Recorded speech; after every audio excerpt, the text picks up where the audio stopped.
His next problem with libertarian freedom and libertarian free will is that it renders decision-making arbitrary.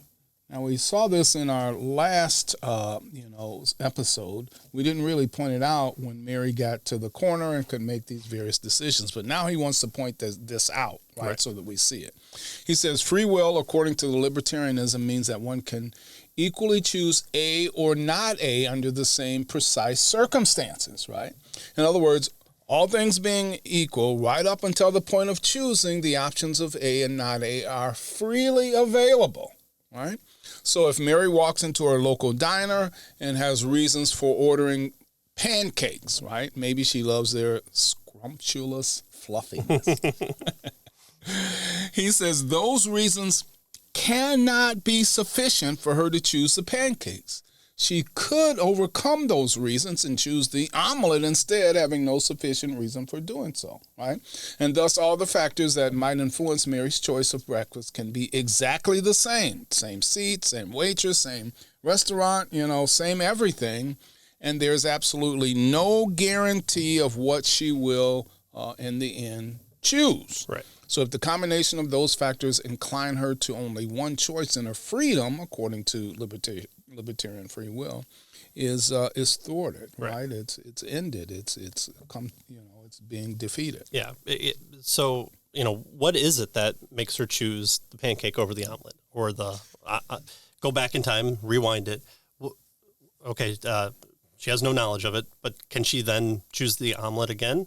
Or will she always choose the pancakes? Yeah. And so it just seems like what is it that seems to be happening, if not arbitrary? If she rewinds it and is able to choose opposite, what if nothing's in her way of making that determination other than her will? It just seems to be, well, there doesn't seem to be a reason for her choosing. It just is the thing that she falls into almost. Right. There's no desire. There's no I know God would want me to choose the pancake. So in order to spite him, I'm going to choose the omelet. Yeah. This time I'm going to choose the omelet, but I don't even like omelets and I'm going to choose it just out of spite.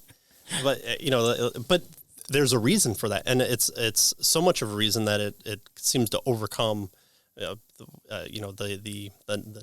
A, not A, impasse there. Yeah. Is well, what is the choice if you rewind everything back and make that choice again?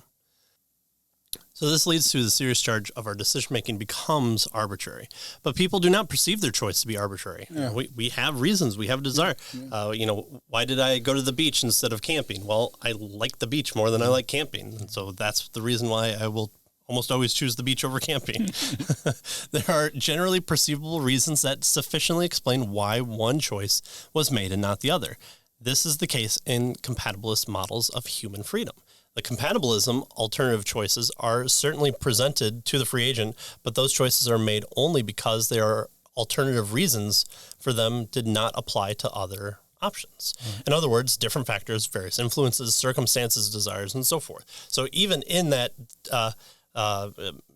out of spite, Mary chose. Well, she's a person that wants to show off and say, I know this is what God would want me to do, and I don't want to do it, so I'm going to do opposite. Or I'm going to have I'm going to start a new thing where days that start with S. I'm going to eat the omelet, or whatever thing that seems arbitrary, but is a influence, a circumstance, a desire.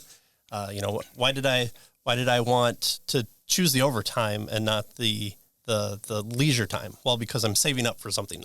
My desire for that future event outweighs my current desire for leisure time. Right. Something along those lines. Yeah. Good. Yeah.